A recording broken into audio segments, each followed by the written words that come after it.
À l'extérieur, des allures d'amphithéâtre, mais le spectacle se joue bel et bien à l'intérieur. Des couloirs, des escaliers, des tuyaux et le grand bassin. Du déjà terminé certes, mais du beaucoup reste encore à faire. Le chantier de Nausicaa a encore 1 an devant lui. Découverte avec le chef de projet et le directeur du site. Attention, projection. Là, tu as l'entrée du local technique de projection. Et en fait, la cage des requins, elle va être ici. Le futur continue ici, dans le Forum des Hautes-Mers, endroit qui sera à la fois séduisant et éducatif.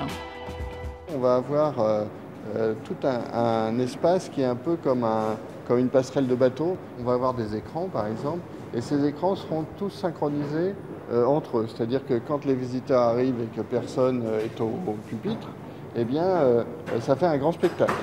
Le grand bassin, encore à pied sec, ne sera pas ouvert à la visite au public du Grand Nausicaa en 2018. Endroit stratégique pourtant pour les soigneurs, où la scénographie évoque l'île de Malpelo.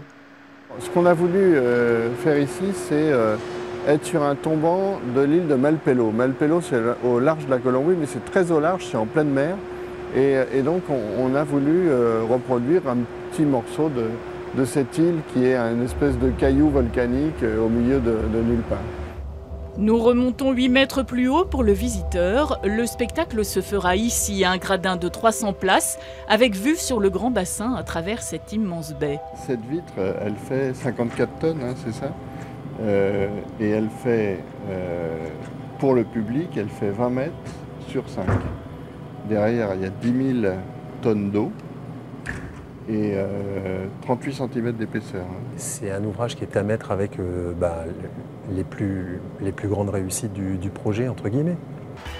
Prochaine étape, le remplissage du grand bassin en septembre. Il faudra 3 semaines. L'eau sera ensuite renouvelée d'1% chaque jour.